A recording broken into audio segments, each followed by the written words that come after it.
Don't mind me screeding for these pavers right here. This video is not about that. It's about this set of concrete block steps that's behind me.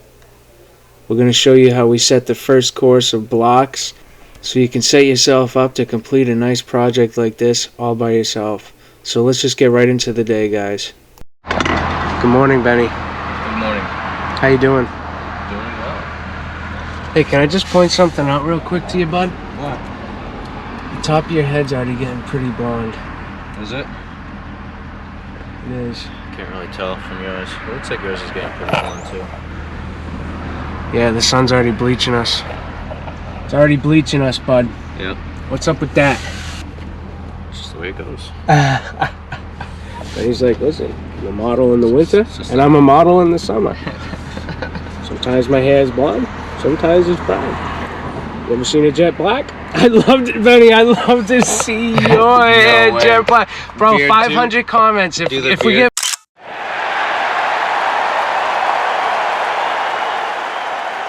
500 comments on this video, dude, come on. I'm not dying. What if there's literally 500 people that say, dye it black? Nope. Come on. Can't happen. Oh. Hey, it's all up to you guys. I think if we got 500 comments about dyeing his hair black, it might happen. If you're not subscribed and you haven't seen the videos prior to this one, we are in the middle of a job, and there's a few videos before this.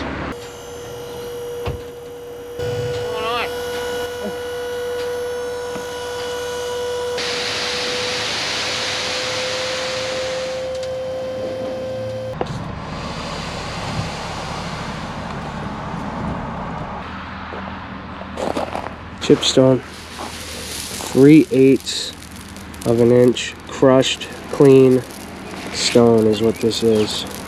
What do you think about it, Benny? Still got seeds in your mouth?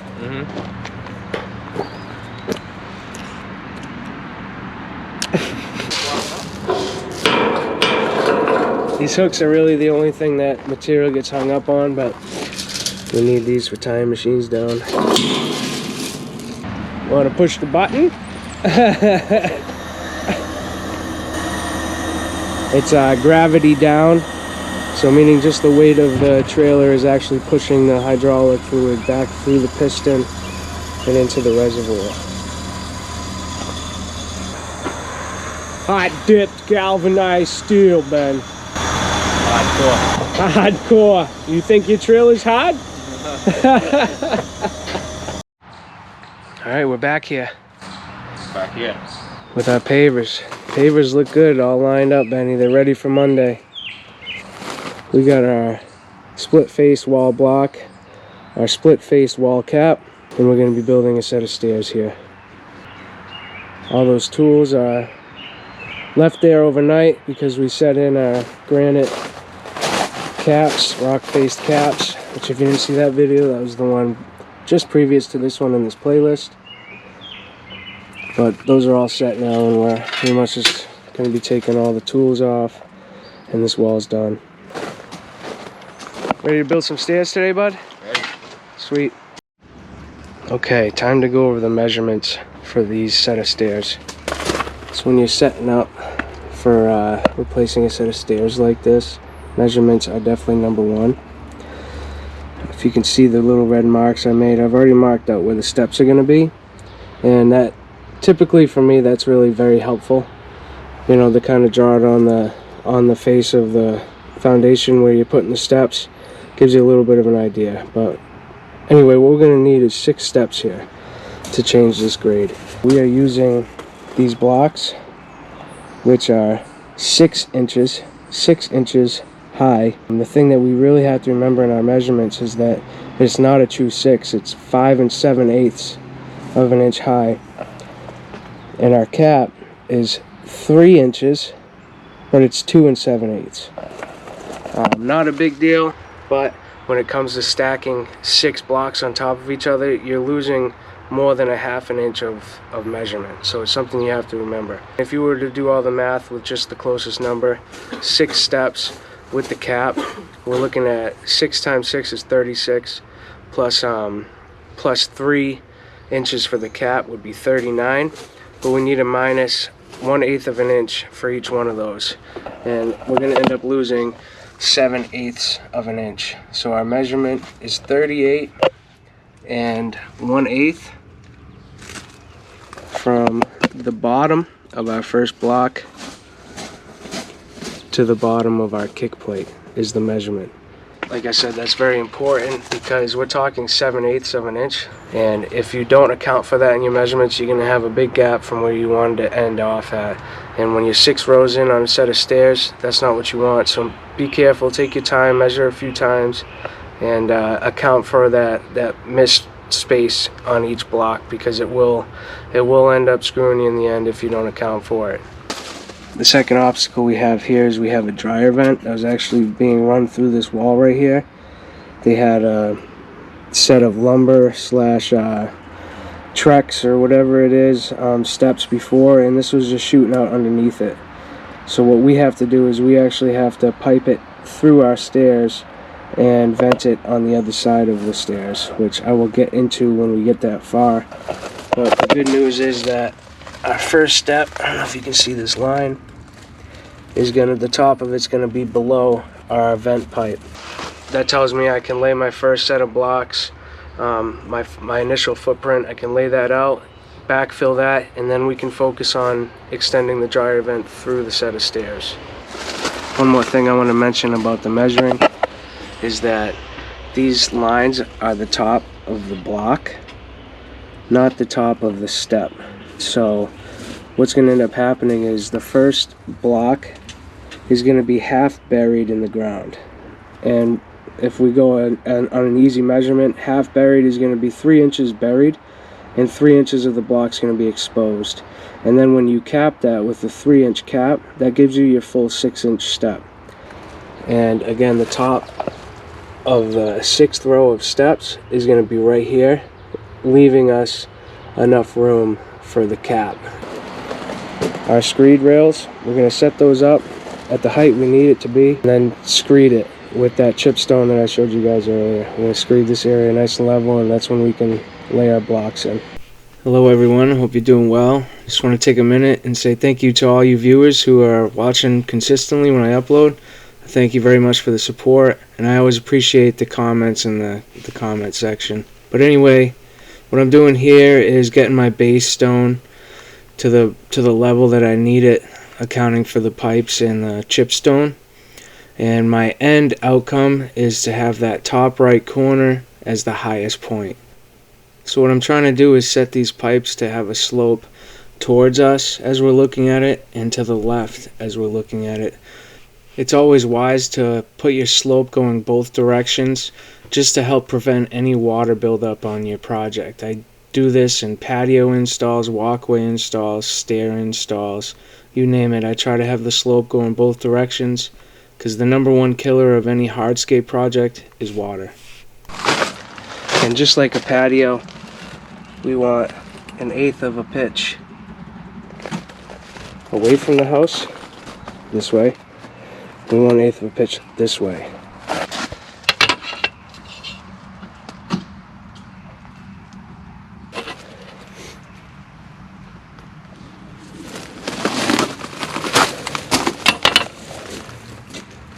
Eighth of a pitch in every direction. That's usually the way we do patios, and especially the way we do stairs. We want water to be able to divert both directions away from the house. And like I said before, we want to really make sure we got our measurement correct from the top of where we're going to be screeding to the bottom of our kick plate. So what we're going to do now is we're going to screed it. I don't need chipstone on the inside of those pipes, because the only row we're really going to see here is in front of the pipes. So I'm going to be putting chipstone here, and from probably right there down. So this method of leveling off the base for this block I don't always use. In this situation it worked out perfect, because we're setting up this entire area for a patio, and that 2 to 3 inches of block that's going to be buried, like I told you about, is pretty much going to be the depth of the paver. So we're setting this first row of blocks at the same height pretty much as we're setting the pavers. So we're just going to use this method of using our screed rails the way we would if it were concrete pavers. Okay, we're all screeded.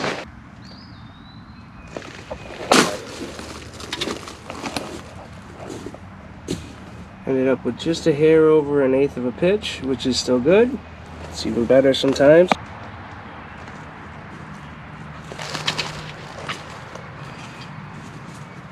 1/8 of a pitch coming this way. So I only had to screed a backwards L area because that's what we're doing. We're just building a front wall and the first step. That'll be our first row. Then we're going to backfill it with 3/4 inch stone, layer of geogrid. We're going to figure out our dryer vent and then figure out our next step. So I'm going to lay out a few of the first blocks, the cornerstones, and then go over the measurements with you guys.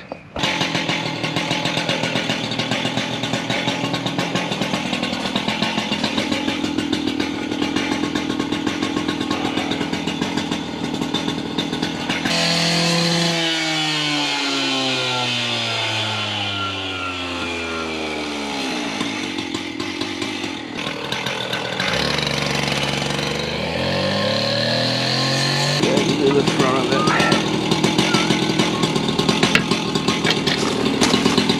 it. So on these blocks you can see there's a little bit of a slope down, and that kind of creates like a faux joint line. So when you're squaring these blocks off, you don't want to go off the front of the split face, but if you look closely there's a little the top piece right here which is straight from the form. So that's what you want to be squaring off of. This is my straight edge.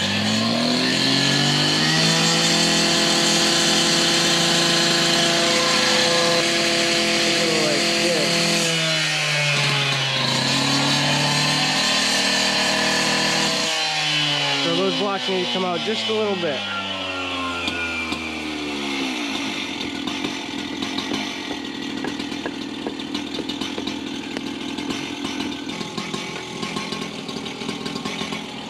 That's squared off.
Now this was just my guide here. I'm going to put the cut up against the wall, and I'm going to shift this down.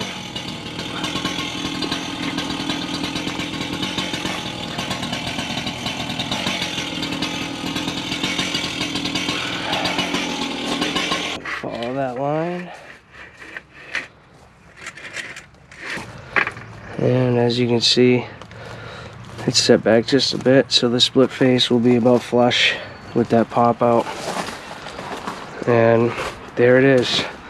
There's my first course, minus the 2 cuts that I have to make. In a situation like this, you want to find your cornerstone where it's squared off, which I did, and build your way out. And where you meet into the walls, that's where you make your cuts.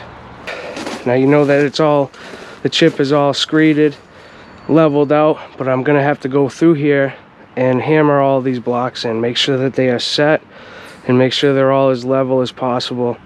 If you just lay it loosely, it's going to settle on its own in its lifetime, so make sure that you hammer it into place. The first row is the most important, so if you don't hammer it, Mother Nature will. This wall to our step, it's about 38 1.25 inches.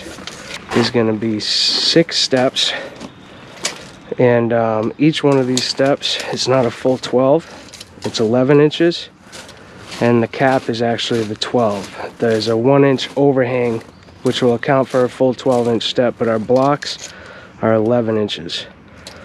So there's going to be 5 steps, and the 6th step will be the landing. So we have 5 steps that we have to count for from the landing out this way. So if we bring this tape measure and go against that wall, we need that 38 inches that we had. We'll just do the easy measurement. It was 38.25, but we got 38 plus 55, which is going to equal out to 93 inches. And you can see that's where we're at, 93 inches to the front of this block. It's actually 93.25 because, like I told you, I minus that out, but we're at 93.25, and that's going to count for our 1, 2, 3, 4, 5 steps, and then the landing will start at that 38 inch mark. So that's a little bit of the measurements for the steps that we do. It's really one of the most important things when building any kind of staircase. You have to make sure all your measurements and your numbers are on point. So take your time when you're getting started, and make sure 3-4 times go over your measurements and check and make sure your first row is good, because after you've built a few rows, you do not want to have to pull it down, and you also don't want it to look like you mismeasured when the job's done. So that's where we're at. We're ready to make these cuts, level the first course, backfill it with 3/4. Benny's over here stone veneering. He's finishing up the bottom around this little basement jet out here. Hey Ben, should I buy a lottery ticket today? No matter what he says, he put the pipe in last. So we were just discussing how sometimes you get lucky. I'd say that was pretty lucky. I thought I was gonna have to like core out the block. Dude, I love when stuff like that happens, man. It just kind of makes your day a little bit better, you know? But you know that you're doing the right thing. Someone else is helping you. Wow, look at that. That's meant. Gotta love when stuff like that happens. I still gotta level these blocks off. I just finished up those 2 cuts. Got that block right there cut. So the whole first course is styling. So this is that important part I was telling you about. You need to set these blocks into place with your dead blow hammer.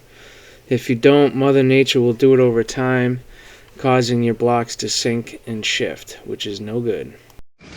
Styling.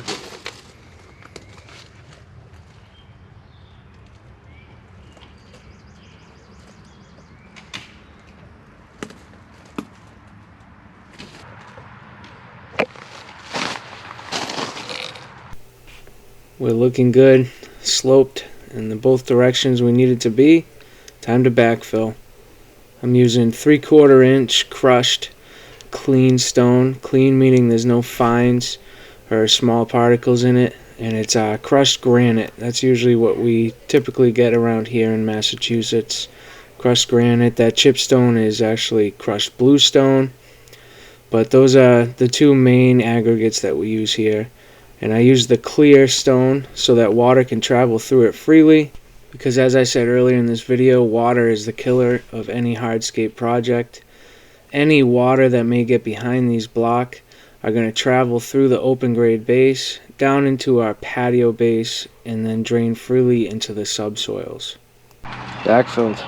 The only thing left we need to do is put a layer of geogrid. But I want to show you guys how we're going to extend this dryer vent out through the block. If you're still with me, hope you're enjoying the video. If you're watching because you're trying to learn how to build these steps, I hope you're picking up some information. And if you're not subscribed, hit that subscribe button so you can see us finish these steps and lay this patio around them. And check out the playlist and the link in the description below for all the parts from this project. As always, till next time, peace.